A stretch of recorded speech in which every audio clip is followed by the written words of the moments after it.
સુરત જિલ્લા અને સુરત શહેર બંને સમિતિઓ કોંગ્રેસ સમિતિઓ તરફથી આપની સમક્ષ આજે અહીંયા વિપુલભાઈ અને જિલ્લાના માજી પ્રમુખ શ્રી મનોહરલાલ, પ્રવક્તા શ્રી મનોહરલાલ અને જગદીશભાઈ ને અમારા સ્થાનિક શહેરના પ્રવક્તા અનુપભાઈ અને કિરણભાઈ આપની સમક્ષ છે.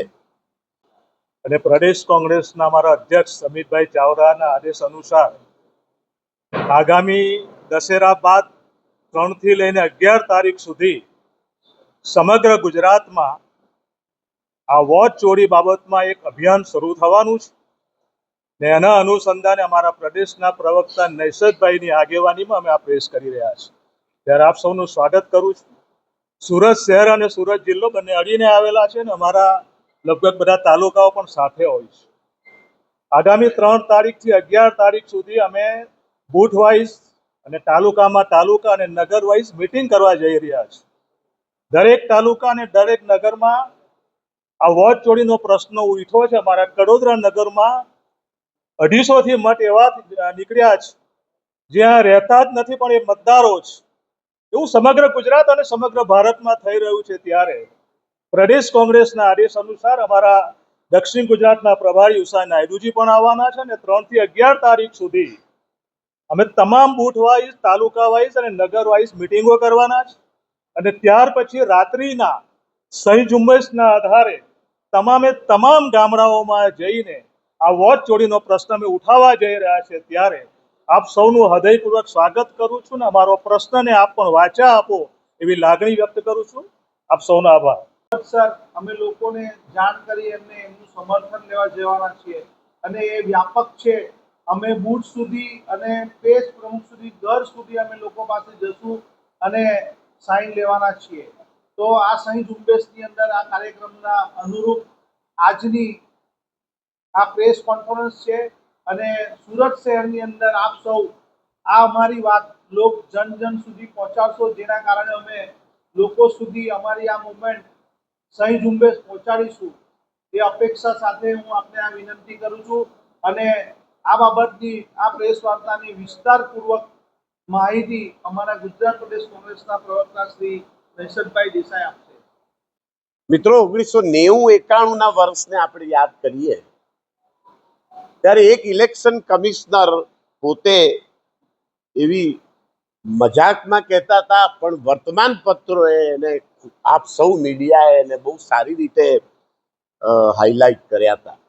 શ્રી TN શેષન સાહેબ, એમણે એમ કહ્યું હતું કે હું સવારના નાસ્તામાં રાજકીય નેતાઓનો જ નાસ્તો કરું છું. ઇટ મીન્સ કે એ એવા સ્વતંત્ર વ્યક્તિત્વ એનું હતું કે આ ઇલેક્શન કમિશનનો આખો પરિચય આખા ભારત દેશમાં TN શેષને કરાવ્યો અને એની નોંધ આખી દુનિયાએ વિશેષ રૂપે લીધી. તે સમયે 91માં આદરણીય પ્રાઇમ મિનિસ્ટર શ્રી PV નરસિંહરાવજીનો ટેલિફોન પણ એ ઉપાડતા નહોતા. એવું તે સમયે તમામ અંગ્રેજી અખબારોમાં, ઇન્ડિયન એક્સપ્રેસ, ટાઈમ્સ ઓફ ઇન્ડિયામાં એ સમાચારો વારંવાર પ્રસિદ્ધ થયા હતા. પણ છેલ્લા ઘણા વર્ષોથી, છેલ્લા 2-3 વર્ષથી ખાસ કરીને કર્ણાટક ઇલેક્શન, હરિયાણા ઇલેક્શન અને હવે બિહારની જે મતદાર યાદી બની રહી છે અને મહારાષ્ટ્ર ઇલેક્શન જે વિધાનસભાના થયા, આ તમામ ઇલેક્શનોમાં ચૂંટણી કમિશન તરફથી મતદારોની નોંધણી માટે, મતદારોની કમી કરવા માટે, મતદારોની યાદી બનાવવા માટે અને મતદાન મથકો ઉપર કેટલા મતદારોએ મતદાન કર્યું અને કેટલા મતદારોનું મતદાનનું કાઉન્ટિંગ આપણને પ્રતિપાદિત થયું, એ ટેકનોલોજી ઉપર વારંવાર આરોપો લાગ્યા. અને એવા આરોપો લાગ્યા કે એવી શંકા કુશંકાઓ ચૂંટણી કમિશન ઉપર આખા સમગ્ર દેશમાં ઉત્પન્ન થઈ અને માનનીય રાહુલજી, વિપક્ષ નેતા સંસદના, એમણે આ મુદ્દે એક આખું આંદોલન ઊભું કર્યું અને એમણે વારંવાર પત્રકાર પરિષદો કરી જાહેરમાં, પણ એ પત્રકાર પરિષદોની સામે માન્ય ગૃહમંત્રી શ્રી, માન્ય ઇલેક્શન કમિશનર શ્રી, માન્ય વડાપ્રધાન શ્રી કોઈએ એવી પત્રકાર પરિષદ કરી નહીં કે જેની અંદર એના જવાબો, સવાલોના જવાબો મળી શકે. સમિતિ આદરણીય વિરોધ પક્ષના નેતા લોકસભાના શ્રી રાહુલજીના નેતૃત્વમાં ઇલેક્શન કમિશનરની સ્વતંત્રતા, નિષ્પક્ષતા સામે જે આંદોલન શરૂ કરવામાં આવ્યું છે, સુપ્રીમ કોર્ટમાં પણ એની પિટિશનો દાખલ થઈ ચૂકી છે. તો પ્રદેશ સમિતિ તરફથી સુરત શહેર કોંગ્રેસ અને સુરત જિલ્લા કોંગ્રેસમાં તમામ કાર્યકર્તાઓ આમ જનતા સમક્ષ ઇલેક્શન કમિશન સામે સહી ઝુંબેશ કરશે અને આ સહી ઝુંબેશ સંગઠન તરફથી કરવામાં આવશે અને આ સહી ઝુંબેશ ઇલેક્શન કમિશનરની સામે કરવામાં આવશે. કારણ કે સૌથી મોટો છેલ્લા 2 વર્ષથી ઇલેક્શન કમિશનની નિષ્પક્ષતા અને સ્વતંત્રતા સામે ભયંકર પ્રહાર થયો છે અને ભારતીય જનતા પાર્ટીની ભારત સરકાર ઇલેક્શન કમિશનને પોતાના ગુલામની જેમ કાર્ય લઈ રહી છે. એવું સમગ્ર દેશમાં પ્રત્યેક ચૂંટણીમાં દરેક રાજ્યમાં આ પ્રકારનો અભિપ્રાય ઉપસ્થિત થયો છે.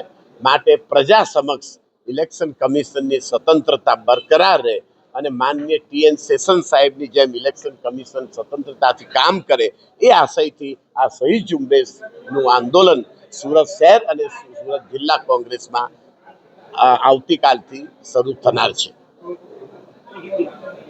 પણ સુપ્રીમ કોર્ટે પણ એની ટિપ્પણીઓમાં શંકા ઉત્પન્ન કરી છે અને ઇલેક્શન કમિશન પાસે વારંવાર ખુલાસાઓ માંગ્યા છે, એક્સપ્લેનેશન માંગ્યું છે, પણ હજુ ઇલેક્શન કમિશનર સુપ્રીમ કોર્ટ સમક્ષ પણ ખુલાસા આપી શકતું નથી અને જાહેરમાં પણ એ પૂરતા ખુલાસા મીડિયા સમક્ષ આપી શકતું નથી. તો પ્રજામાં એક જન આંદોલન કેવી રીતે થાય અને પ્રજામાં લોકોને આમાં કેવી રીતે સહભાગી કરીએ, એટલા માટે સંગઠનના હોદ્દેદારો અહીંયા ઉપસ્થિત છે કે તેઓ જિલ્લામાં, સુરત જિલ્લામાં અને સુરત શહેરમાં આમાં પ્રચાર પ્રસાર કરશે, સહી ઝુંબેશ કરશે, એવો ફેલાવો કરશે અને ઇલેક્શન કમિશનની સામે આ આંદોલન છે.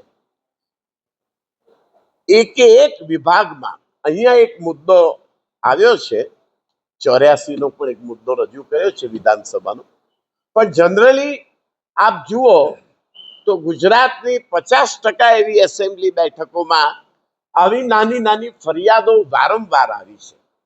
છેલ્લા લાસ્ટ ઇલેક્શનમાં પણ આવી છે, પાર્લામેન્ટમાં અને વિધાનસભામાં પણ, અને આવનારા દિવસોમાં જ્યારે વિધાનસભા કે લોકસભાની ચૂંટણી ભવિષ્યમાં થાય તો શું એ ચૂંટણી પણ ઇલેક્શન કમિશન દ્વારા ફારસ બની જશે?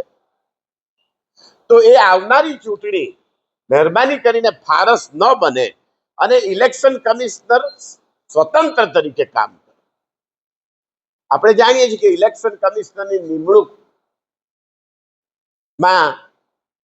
માત્ર 3 વ્યક્તિ, હવે એમાં મેજોરિટી તો સરકારની, હવે સરકાર નિમણૂક કરે અને શરતી નિમણૂક કરે અને સરકાર ઇલેક્શન કમિશનરને પોતાનું હથિયાર બનાવે તો પછી આપણે સંવિધાન હોય કે લોકતંત્ર હોય કે આપણું ઇલેક્શન મેનેજમેન્ટ હોય, આપણે એને કેવી રીતે નિષ્પક્ષ, તટસ્થ રાખી શકીશું અને લોકોમાં કેવી રીતે વિશ્વાસ ઊભો કરીશું?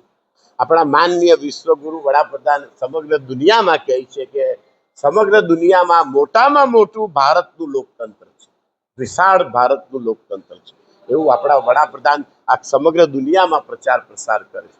તો આ આપણા દુનિયાના મોટામાં મોટા લોકતંત્રને પર આ વર્તમાન ઇલેક્શન કમિશન એક બદુઆ ડાક તરીકે કામ કરે છે અને એટલા માટે આ ઇલેક્શન કમિશનરની સામે સમગ્ર દેશમાં, હમણાં દિલ્હી વિધાનસભાની ચૂંટણીમાં પણ આક્ષેપો થયા,